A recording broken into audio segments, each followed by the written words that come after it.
अक्षय तृतीयेच्या दिवशी ही कथा ऐकणं अत्यंत शुभ मानलं जातं.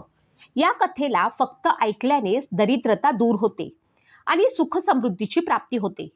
तर चला ऐकूया अक्षय तृतीयेची ही पवित्र कथा. एकेकाळी देवश्री नारद, जे सर्व लोकांमध्ये भ्रमण करत आणि प्रत्येक दिव्य कथा ऐकत व गात असत, ते द्वारकेला पोचले. भगवान श्रीकृष्णांना नमस्कार करून त्यांनी विनंती केली, हे द्वारकाधीश, मी इंद्र लोकांपासून मृत्यू लोकांपर्यंत अनेक कथा ऐकल्या आहेत, पण अक्षय तृतीयेचे रहस्य मला पूर्णपणे समजून घ्यायचे आहे. असे ऐकले आहे की या दिवशी दिलेले दान कधीही कमी होत नाही, म्हणून मी तुमच्याकडे आलो आहे. भगवान श्रीकृष्ण स्मित हास्य करून म्हणाले, हे देवश्री, अक्षय तृतीयेचा महिमा अलौकिक आहे. आज मी तुला एक प्राचीन कथा सांगतो. ही कथा ऐकल्यानं मनुष्याची दरिद्रता नष्ट होते आणि त्याला सुख समृद्धी प्राप्त होते. नारद म्हणाले, हे प्रभू, मी ही कथा मन लावून ऐकेन आणि त्याचा सर्वत्र प्रचार करीन. तेव्हा भगवंत म्हणाले, तर ऐक. प्राचीन काळी आर्यवर्ताच्या दक्षिण पूर्व दिशेला मत्स्यपूर नावाचं एक राज्य होतं. त्या राज्यातील वनग्रामात एक अत्यंत गरीब वैश्य राहत होता. त्याचे नाव शिवदत्त होते. तो आपल्या पत्नी कमलासोबत राहत होता. जरी तो वैश्य कुलात जन्मलेला होता, तरी त्याच्यावरती दारिद्र्य इतकं होतं की घरात ना पुरेसे अन्न होते, ना वस्त्र, ना कोणतीही संपत्ती. तो दिवसभर छोटी मोठी कामे करूनही कुटुंबासाठी पुरेसे अन्न मिळवू शकत नव्हता. कमला मात्र अत्यंत क्रोधी आणि लोभी स्वभावाची होती. ती नेहमी त्याला तिरस्कारानं बोलायची, हे स्वामी, आपण व्यर्थ कामात वेळ घालवता. आपल्याकडे ना धन आहे ना सन्मान. कधी बदलेल ही परिस्थिती? काहीतरी उपाय करा, नाहीतर आपण उपाशी मरू. तिला दान धर्मात काहीच रस नव्हता. ती फक्त भौतिक सुखांचा विचार करत असे. भगवान श्रीकृष्ण पुढे म्हणाले, एके दिवशी त्या गावात महंत नावाचे एक ज्ञानी साधू आले. ते दान धर्माचे महत्त्व सांगत गावोगावी फिरत असत. शिवदत्त त्यांच्या जवळ गेला आणि नम्रपणे उभा राहिला. साधूंनी त्याला विचारलं, वत्सा, तू कोण आहेस? तुझं दुःख काय आहे? शिवदत्त म्हणाला, मी गरीब आहे. तुमच्या वचनांनी मला शांती मिळते, पण मी तुमच्यासाठी काही देऊ शकत नाही. साधूंना त्याची करुणा आली. ते म्हणाले, दान फक्त वस्तूंचं नसतं, तर श्रद्धेचं असतं. अक्षय तृतीया माहीत आहे का? शिवदत्त म्हणाला, नाही. तेव्हा साधूंनी सांगितले, अक्षय तृतीया हा असा दिवस आहे ज्या दिवशी केलेलं दान, जप, तप, व्रत यांचे फळ कधीही संपत नाही. या दिवशी त्रेतायुग सुरू झाले. भगवान परशुरामांचा जन्म झाला आणि गंगा पृथ्वीवरती अवतरली. महाभारतात द्रौपदीला अक्षय पात्र याच दिवशी मिळाले. ते पुढे म्हणाले, या दिवशी अगदी एक मूठ तांदूळ किंवा चिमूटभर मीठ जरी दान केलं तरी ते अक्षय पुण्य देतं. हे ऐकून शिवदत्ताने निश्चय केला की तो दान करेल. घरी आल्यावरती त्याने कमलाला सांगितले. ती रागाने म्हणाली, आपल्याकडे खायला नाही आणि तू दान करणार? पण शिवदत्त आपल्या निश्चयावरती ठाम राहिला. अक्षय तृतीयेच्या दिवशी त्यानं स्नान करून भगवान विष्णूंची पूजा केली आणि घरातील थोडे अन्न व मीठ घेऊन दान करायस निघाला. कमला त्याच्या मागे धावत ओरडत होती, थांब, आपण उपाशी मरू. पण त्याने तिच्याकडे दुर्लक्ष केले. गावातील गरीब लोकांना त्याने श्रद्धेने अन्न आणि मीठ दिले. त्यांनी त्याला आशीर्वाद दिले. त्या क्षणी शिवदत्ताच्या डोळ्यात आनंदाश्रू होते. घरी आल्यावरती त्याला पत्नीचा राग सहन करावा लागला. काही काळ त्याने खूप कष्ट सहन केले. काळ पुढे पुढे गेला. वृद्धापकाळात शिवदत्ताचा मृत्यू झाला. भगवान श्रीकृष्ण म्हणाले, त्याच्या पुण्यामुळे पुढच्या जन्मात तो धर्मानंद नावाचा राजा झाला. तो दयाळू, दानी आणि न्यायप्रिय राजा होता. तो प्रत्येक अक्षय तृतीयेच्या दिवशी मोठ्या प्रमाणामध्ये दान करत असे.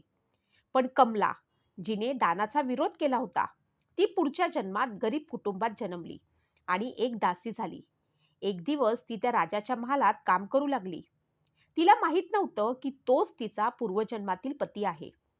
भगवान श्रीकृष्ण म्हणाले, ही कथा दाखवते की श्रद्धेने केलेले दान कधीही वाया जात नाही.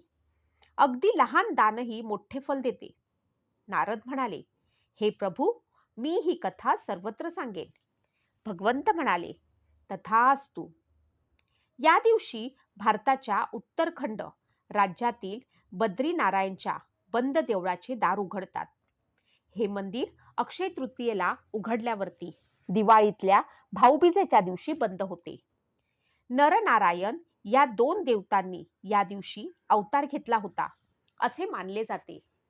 परशुरामाचे अवतरण सुद्धा याच दिवशी झाले होते असे मानले जाते. या दिवशी परशुरामांची पूजा केली जाते. वृंदावनाच्या श्री बांके बिहारीच्या मंदिरात फक्त याच दिवशी श्री विग्रहाचे चरण दर्शन होते आणि बाकी पूर्ण वर्ष ते वस्त्रांनी झाकलेले असतात. जो मनुष्य या दिवशी गंगा स्नान करेल तो पापांपासून मुक्त होतो, अशी भारतीय संस्कृतीमध्ये धारणा आहे. कृष्णाने युधिष्ठराला असे सांगितले होते की या तिथीस केलेले दान व हवन क्षयाला जात नाही, म्हणूनच हिला अक्षय तृतीया असे म्हटले जाते. देव आणि पितर यांना उद्देशून या तिथीस जे कर्म केले जाते ते सर्व अक्षय म्हणजे अविनाशी होते. या दिवशी गंगेचे स्वर्गातून पृथ्वीवरती अवतरण झाले अशी ही आख्यायिका प्रचलित आहे. हा दिवस पूर्वजांचे ऋण फेडण्याचा दिवस म्हणून पाळला जातो. पूर्वजांच्या स्मृतींना उजाळा देण्यासाठी या दिवशी पितरांचे स्मरण करून त्यांच्या प्रतिमेचे पूजन करतात. या दिवशी मातीचे मडके आणून त्यात पाणी भरून त्यात वाळा टाकतात. त्याने या पाण्याला सुगंध येतो. पळसाच्या पानांच्या केलेल्या पत्रावळीवरती व द्रोणात तांदळाची खीर, कैरीचे पन्हे किंवा चिंचोणी, पापड, कुरड्या इत्यादी वाढतात. सुगंधित पाण्याने भरलेला घट ब्राह्मणाला दान करतात. असे केल्याने पितरांचा संतोष होतो असे मानले जाते. या दिवशी सुरू केलेल्या कोणत्याही शुभ कार्याचे फळ अक्षय म्हणजे न संपणारे असे मिळते असा समज आहे. अक्षय तृतीयेच्या दिवशी सदोदित सुख व समृद्धी प्राप्त करून देणाऱ्या देवतेच्या कृतज्ञतेचा भाव ठेवून केलेल्या उपासनेमुळे आपल्यावरती होणाऱ्या त्या देवतेच्या कृपादृष्टीचा कधीही क्षय होत नाही अशी समजूत आहे. या दिवशी जवळच्या नदीत किंवा जमल्यास गंगेत वा समुद्रामध्ये आंघोळ करावी. सकाळी पंखा, तांदूळ, मीठ, तूप, साखर, फळ आणि वस्त्रांचे दान देऊन ब्राह्मणांना दक्षिणा दान करावे. या दिवशी ब्राह्मण भोजन घालावे. या दिवशी सातूचे महत्त्व असून ते जरूर खावे. या दिवशी नवीन वस्त्र, शस्त्र आणि दागिने यांची खरेदी करावी. 3.5 मुहूर्तांपैकी हा एक असल्यानं या दिवशी नवीन घरात प्रवेश, नवीन वस्तू घेणे, मोठे आर्थिक व्यवहार करणे आदी शुभ कामेही केली जातात. आता आपण पाहणार आहोत अक्षय तृतीयेचे धार्मिक महत्त्व काय आहे.